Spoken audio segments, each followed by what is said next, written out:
Hi students, today our session is valence bond theory. Valence bond theory. This is also called VBT theory.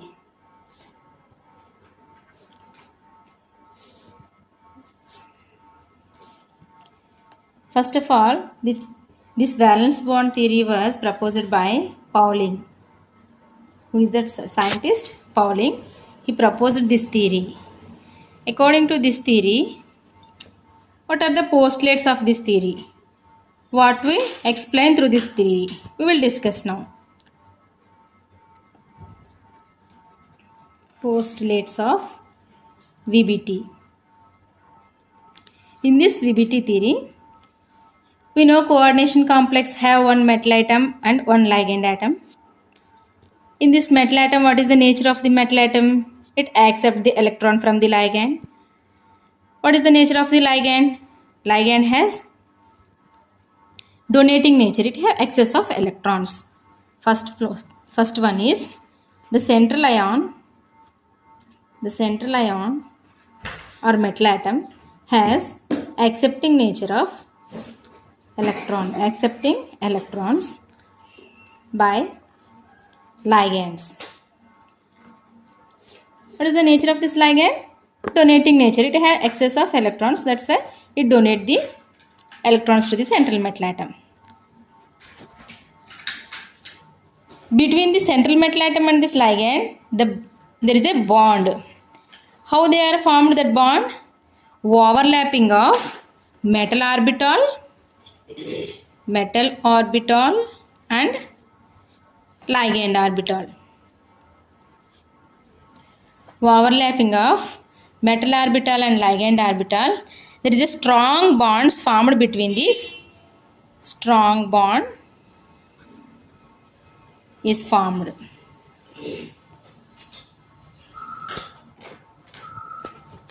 Metal orbital and ligand orbital overlap each other to form a strong bond. To achieving the stability of the stronger, what will happen? The orbitals undergoes hybridization. What's that? Hybridization. To achieving the stronger bonds, the orbitals undergo hybridization. This hybridization is so many types. Based on the type of the hybridization, the shape of the complex will be changed. We will see now. Hybridization and molecular geometry. Geometry or shape. See here, sp hybridization means one s orbital, one p orbital involving in this hybridization. Sp hybridization. What is the shape of this sp hybridization? Linear in shape. Linear. Example, CO2 molecule. This is the linear in shape. Okay. Next, coming to the second one. First one. Second one, sp2 hybridization. Planar. Trigonal. Example, NH3. It is a trigonal in shape. This is the trigonal shape.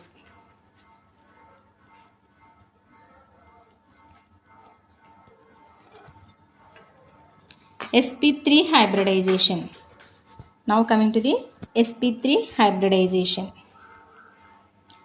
What is the shape of this sp3 hybridization? Tetrahedral in shape. Tetrahedral in shape.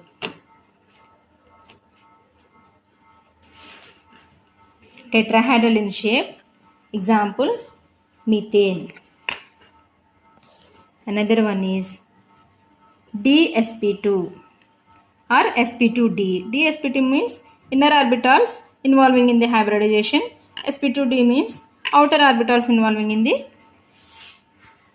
hybridization. We will see later what is the inner orbital complex and what is the outer orbital complex.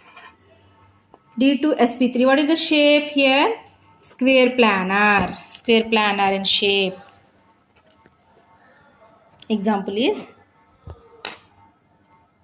pentachlorophosphate. DsP3 or sp3d. This is the trigonal bipyramidal.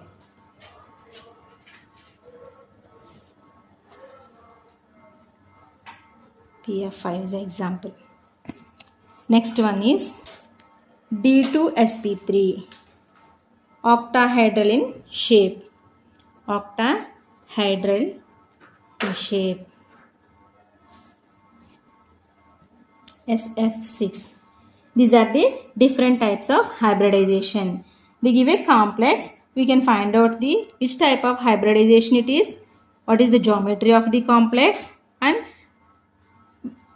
what type of orbitals, what type of inner orbitals or outer, what type of d orbitals, inner d orbitals or outer d orbitals involving in that complex, and also magnetic nature of the complex we will find now. The d orbitals involving in the hybridization may be either n-1 into d. It means inner d orbitals involving in the hybridization, or nd orbitals, either n-1 or nd orbitals involving in the hybridization. The non-bonding metal electrons occupy the inner d orbitals, which means the inner d orbitals, that electrons does not participate in this hybridization, they does not involving in the hybridization. The orbitals, the electrons does not participate in the bond formation, they does not involving in the hybridization. If a complex contain unpaired electrons, it is paramagnetic in nature. If a complex contain unpaired electrons, it is paramagnetic in nature.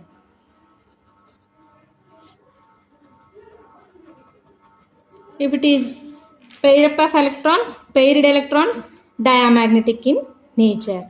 Paired electrons, diamagnetic in nature.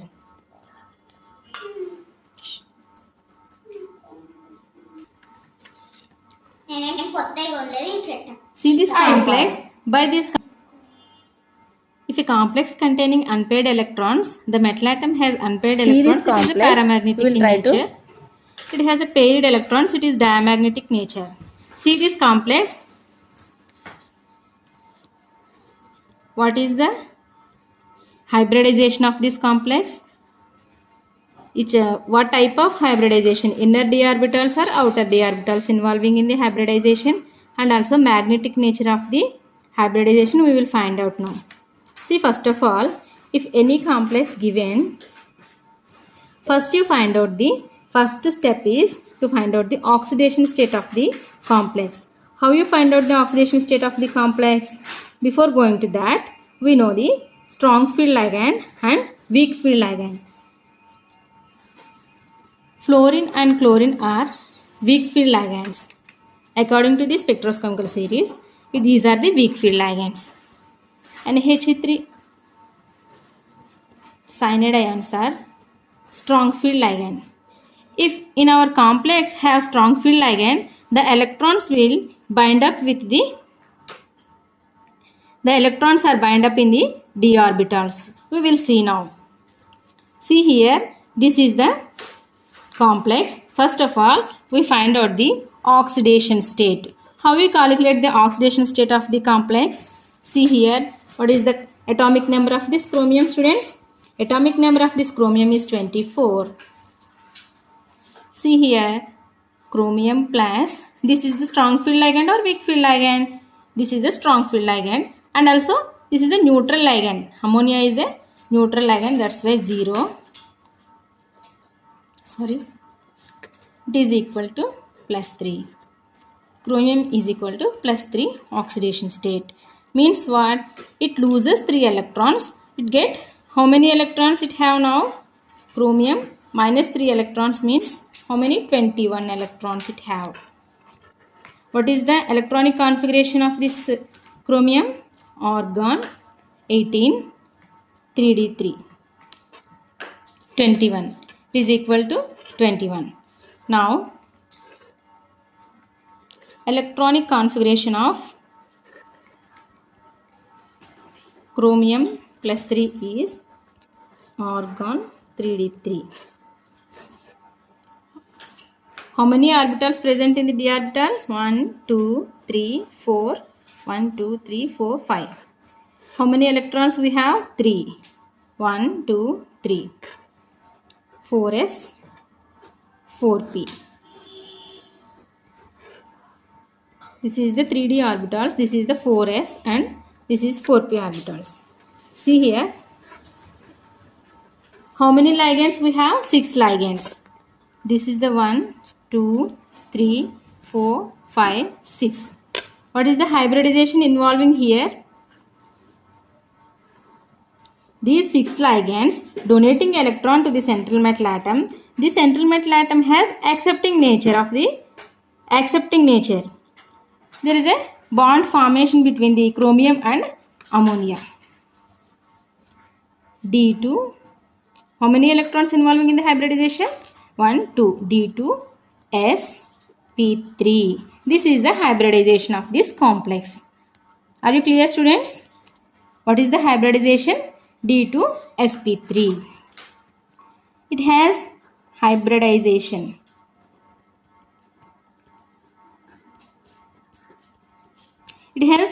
The central metal atom has unpaired electrons. That's why it is paramagnetic in nature. Paramagnetic in magnetic property.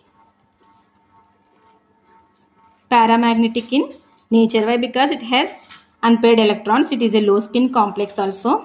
The structure of this complex. Chromium octahedral. D2sp3 means, I already discussed different types of hybridization. D2sp3 means octahedral geometry. Octahedral geometry. The complex is chromium bind up with 6 ligands like this. 6 NH3 molecules.